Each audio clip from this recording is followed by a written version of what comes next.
All right, so my next project is in my laundry room. My wife has been asking me to do some improvements in here. Um, we've already done some. We put a sink and countertop on the opposite side of the laundry room here and some upper cabinets for storage.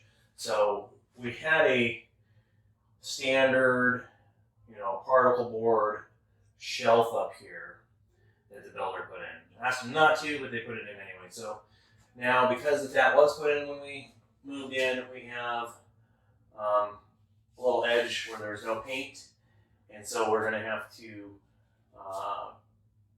fix this edge so it's not visible once I paint it with the new color.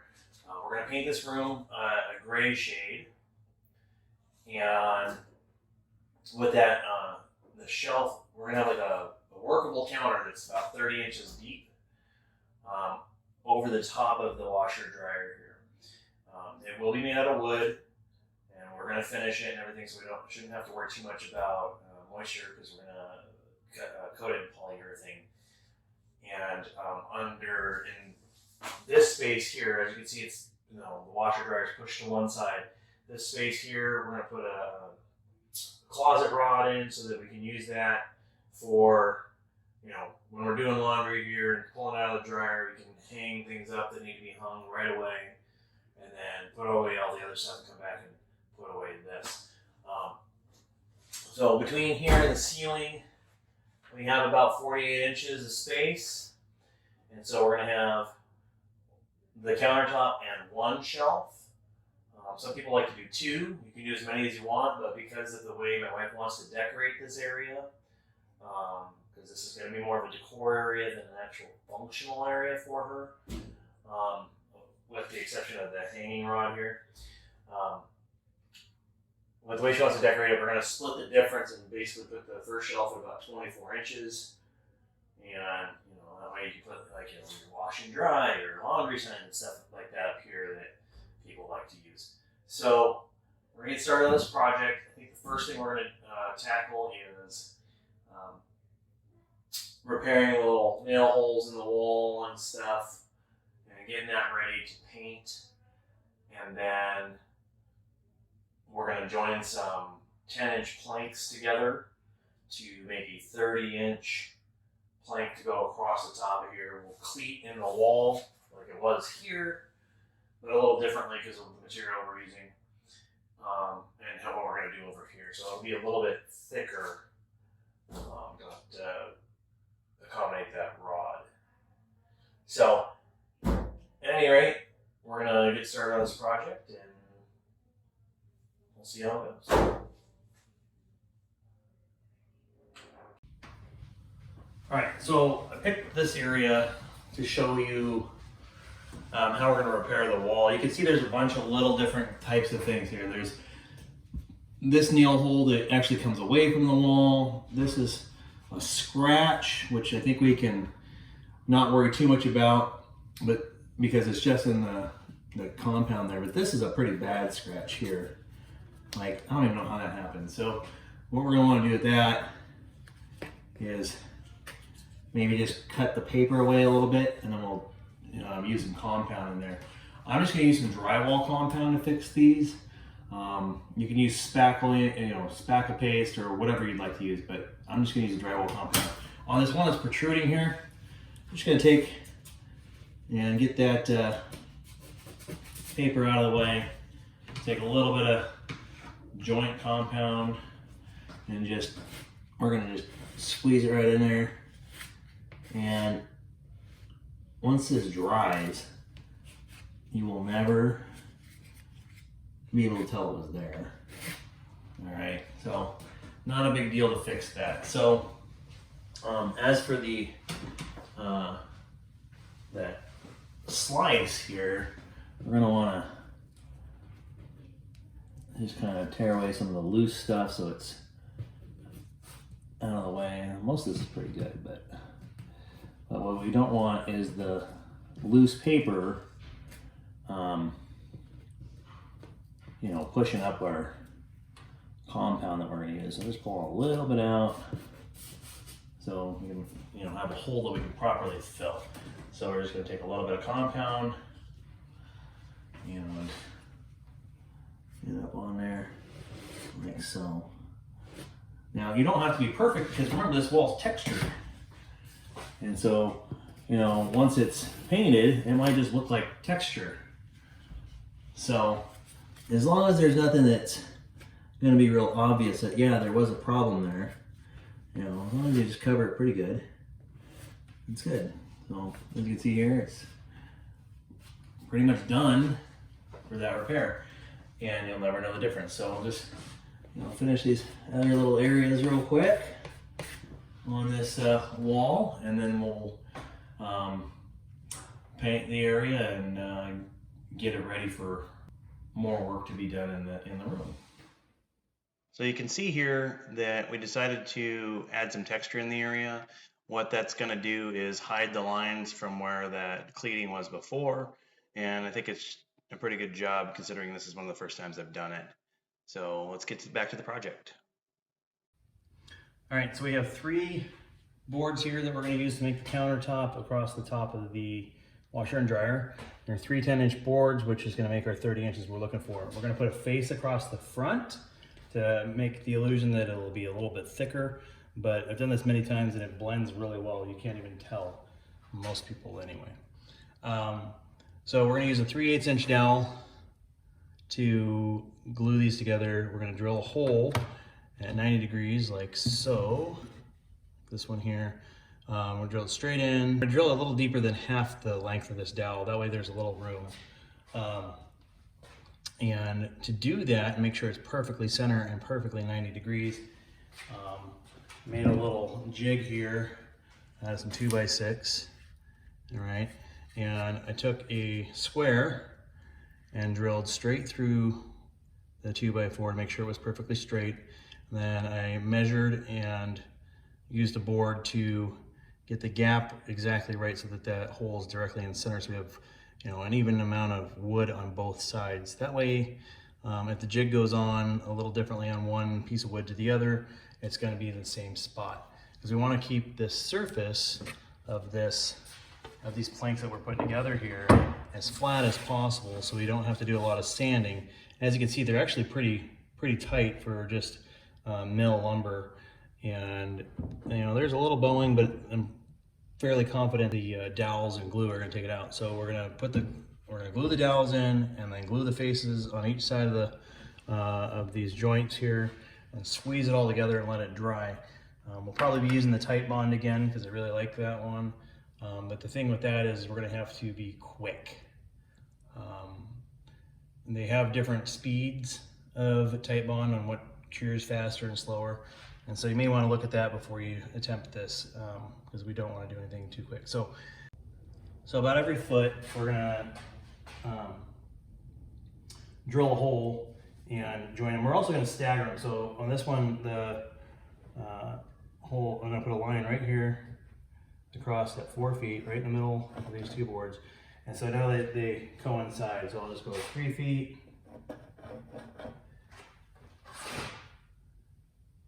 2,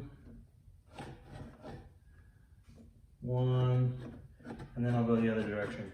Now on the other side of those boards, what we're going to do is we're going to go every foot still, but we're going to do it on the half foot. So I'm going to start at 6 inches. Okay, and we'll go to 18. Because that's 12 inches from 6, and we'll go to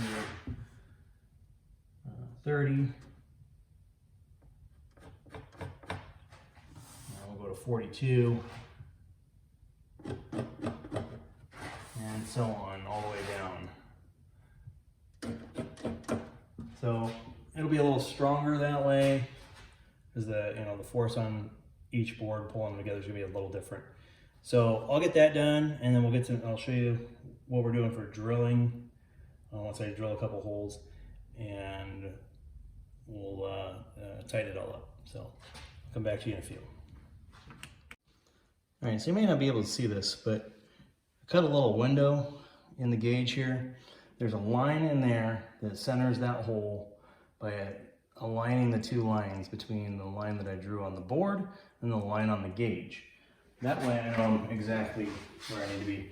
The other thing is, I was talking earlier about how I measured for depth. So what I did was I took my drill here and I took this gauge, and you can see how deep it is there, right? Okay, so that's how deep the gauge is before it starts engaging the wood. So then I took it, this is a 2-inch dowel, so I gave it, or an inch and a quarter of the depth here, so we'd have a little extra depth. And then I just put a little electrical tape on the bit here so that I wouldn't go too deep, all right? Because that would not be good. So we'll go ahead and drill these up like so. First, let's get this lined up.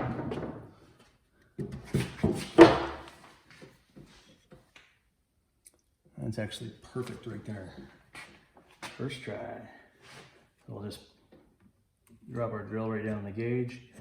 And like I said before, this is at 90 degrees, so I don't have to worry about it. I just have to drill.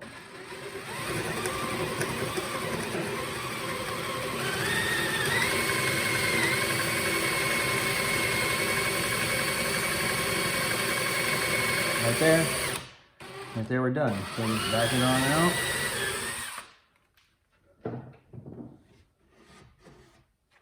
We got our first hole ready to go. All right, so I'm gonna do the rest of these and I'll come back. All right, so I got them drilled. I'm gonna put a little dab of glue in the hole here.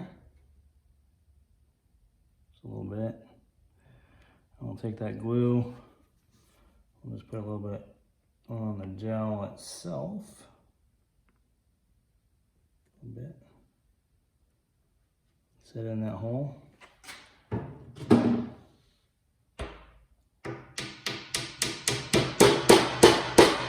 Tap it in like so, and then we'll just wipe that excess glue off. Have a rag around to wipe off that excess glue. Like so. We'll let that dry. And once it's all dried, we can squeeze them all together. Come back to you in a little bit. All right, so all the holes are drilled. I put glue on them. We're gonna go ahead and get the dowels in there, and then we're gonna go ahead and put the two boards together and clamp them together. I'll just kind of, that's not in there, but I'm just gonna go ahead and move on to the next one because this glue sets pretty fast. So I'll tap them all in here in just a second.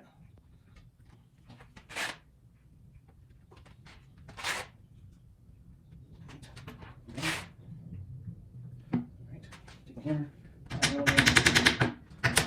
So they're all in. Put these glue all the way down the edge here. You want to put, you don't want to go too light on this. But remember, you're gonna have to sand off anything that doesn't go or doesn't come down the joint. So.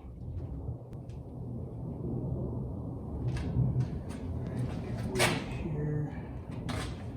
Might as well get the glue on top of your dowels that are going to go into this hole. All right. Good. And then we'll just line up the holes. Just hope this goes in as easy as I'm expecting it to. So far, so good.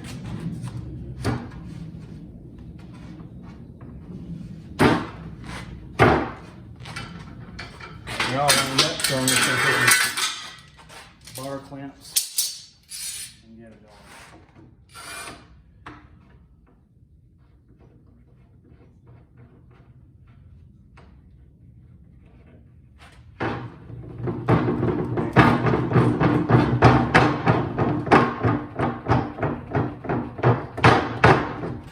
And as you can see, they're clamping together like they're supposed to, so that's good.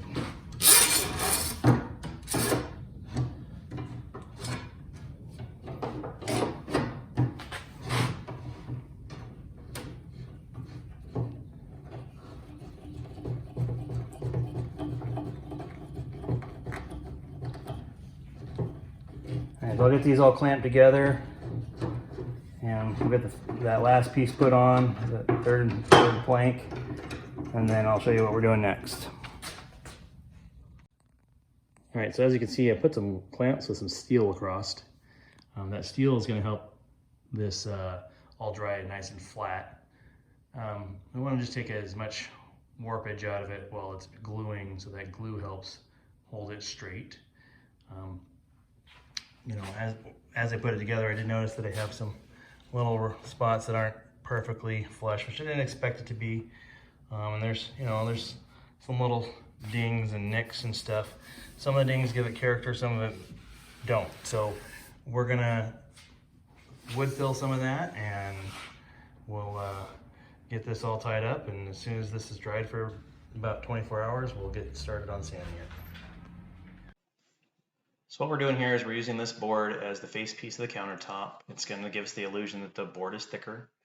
We're going to make sure that the table saw blade is at the height of the countertop thickness, and that way that we can inset the countertop into this face piece to make it look like it's one piece. So we're going to make a couple of adjustments on this table saw, making sure that it is the right height. Always double check, because you can cut once but measure twice.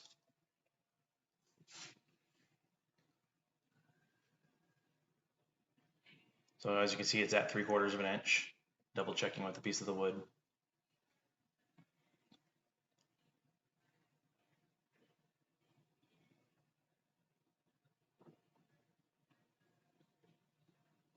I'm checking the exact thickness of the piece of the wood so I can see how much or how far I want to inset the countertop into it. We're going to measure the front and the back of the blade to make sure that the thickness is even across on how much we're taking out.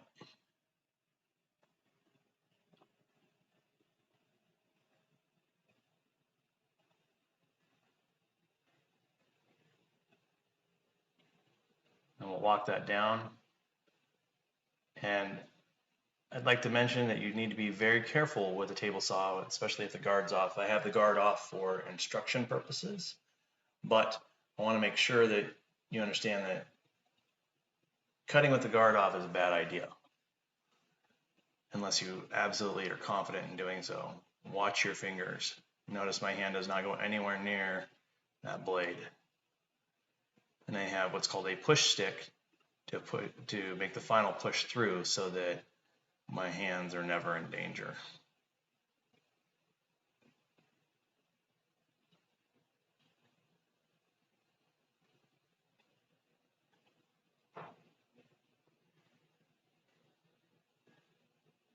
And so I'll grab the push stick and finish pushing the piece of wood through. Now I should not be that close to the blade, but luckily this time we didn't lose any fingers.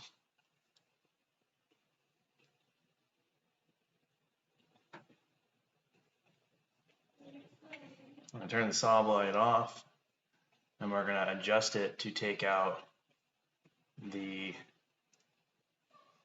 rest of the wood.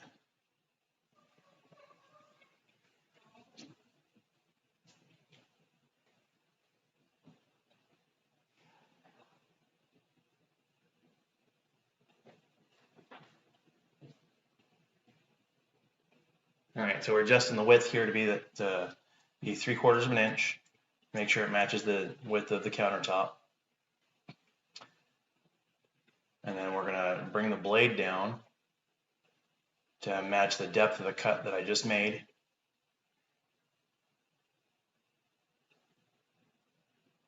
All right, and so we're gonna turn that table saw back on once it's where I want it to be, and just run that piece of wood through on the other face to make a channel.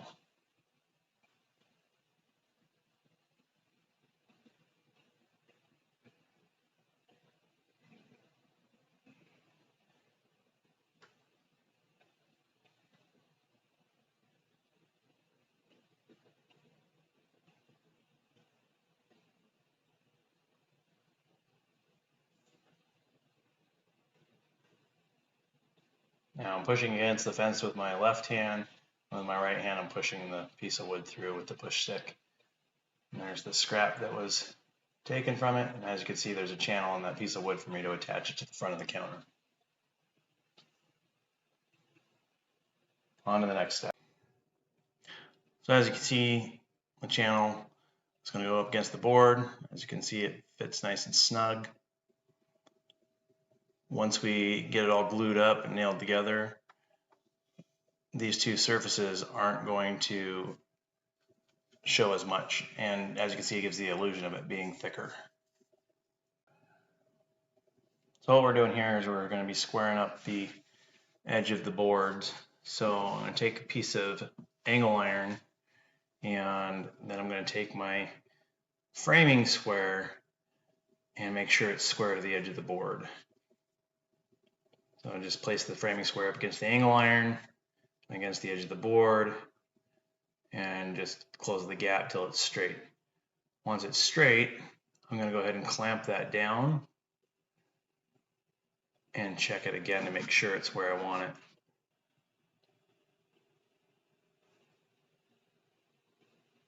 Alright, so we're checking the other side, make sure it's still straight after clamping it down. Looks like it's good.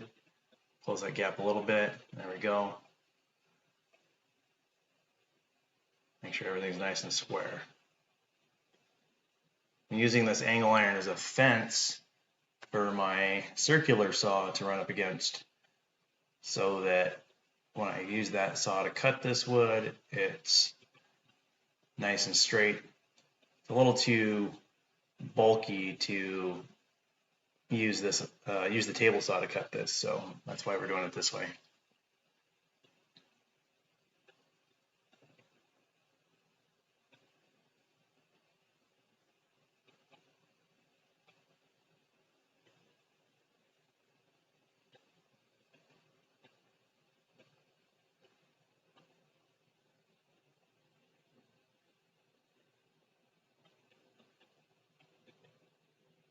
As you can see, the saw cuts it a little rough, but it's straight, and that's what's important because we can touch it up with a sander.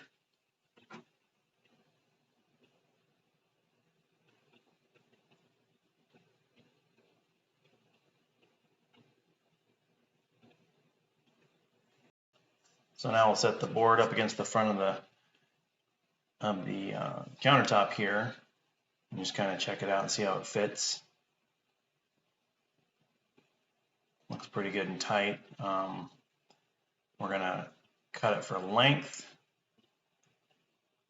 so that we have a nice square edge.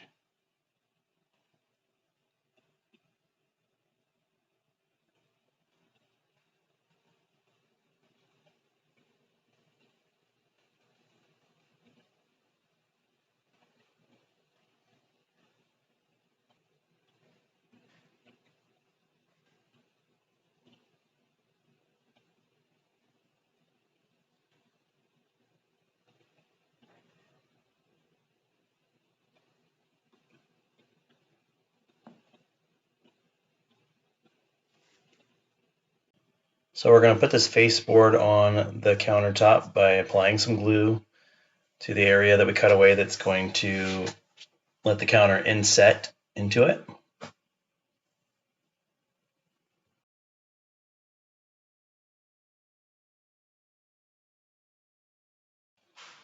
So once we have our glue all set in that channel, we'll take the board and put it on the front of the countertop here. Make sure that the end is square with the area that we cut.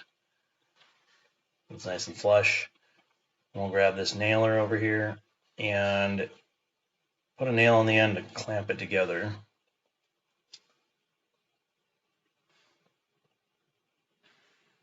And then we'll keep putting fasteners down the line to hold the board across the front. All right, so we're going to go ahead and set the nails. Make sure that they're below the surface of the wood so that we can fill in the holes with wood filler and keep it looking uniform. So we'll take our DA sander and sand this thing down nice and smooth, and we'll get on to staining and finishing it after this.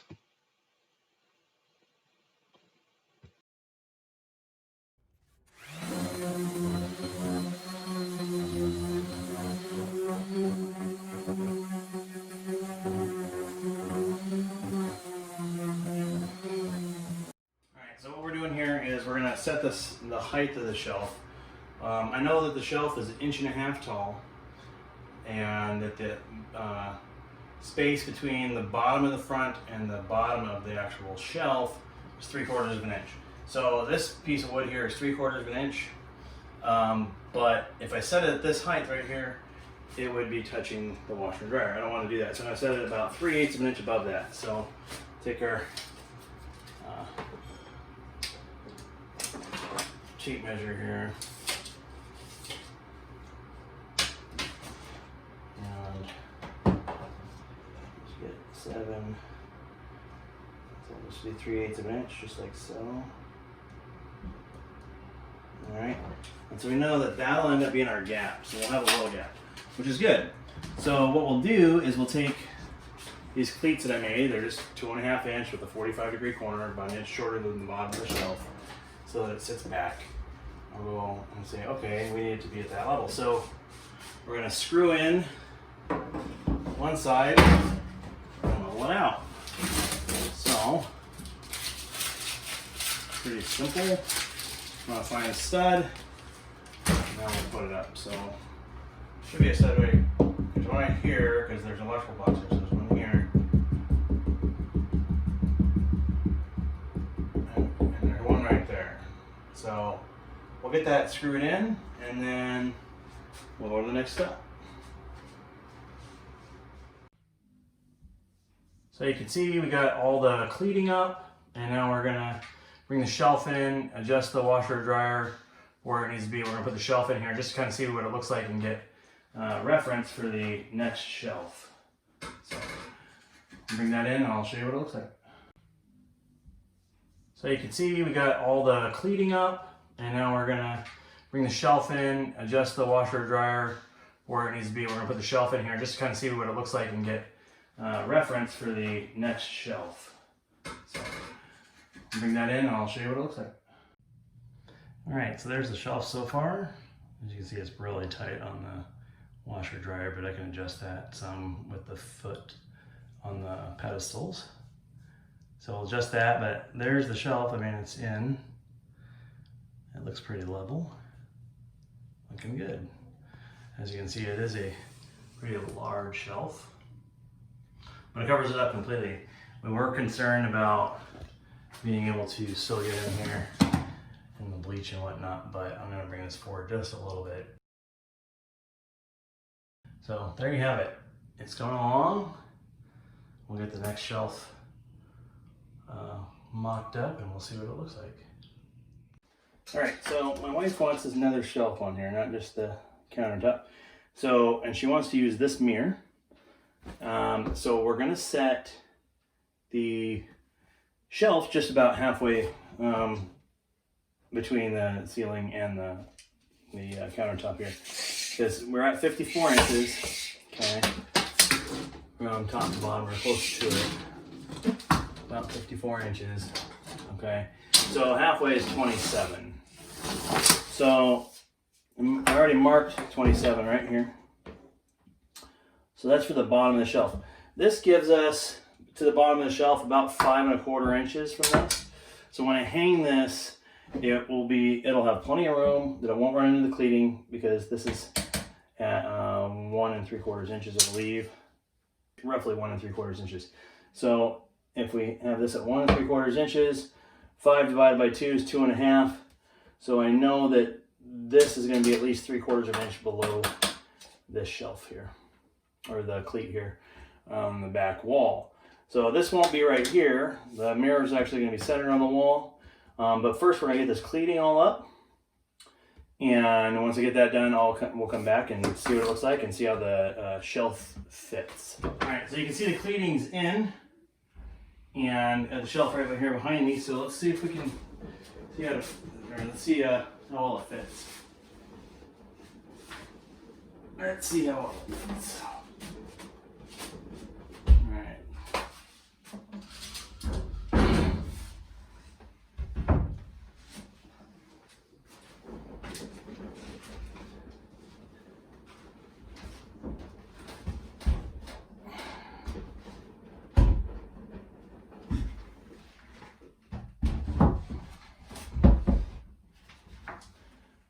so we're a little long, but not by much. So maybe take about a blade width off, and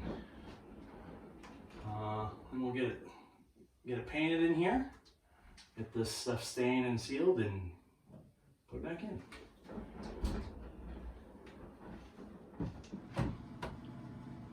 As you can see, the shelf's done and it's in there. So it looks like it fits really well. All I need to do is stain it and put the urethane on it, and do the same thing for the counter, paint the walls, and put it all together. Be back to that soon. All right, so here we are. This is the countertop. It's all completed. It's got a polyurethane on it and just rolled that on. It came out pretty nice. And over here we've got the shelf.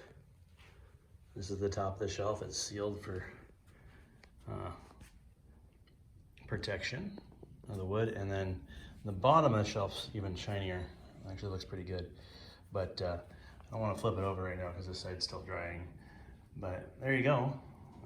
Now all I'll have to do now is put it in, hang my wife's mirror, and she can decorate.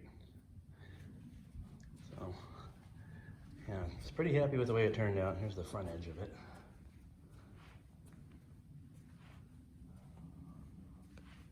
So there you go. All right, let's get this in there and we'll get it finished up.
As you can see, the project is done. Hope you enjoyed this one, and if this is something you'd like to tackle on your own, I hope this was helpful for you. If you have any other questions about this project, or any projects you'd like to see done, please hit that in the comments section. Other than that, if you'd like to continue seeing videos from me, please hit like and subscribe, and we'll catch you next time.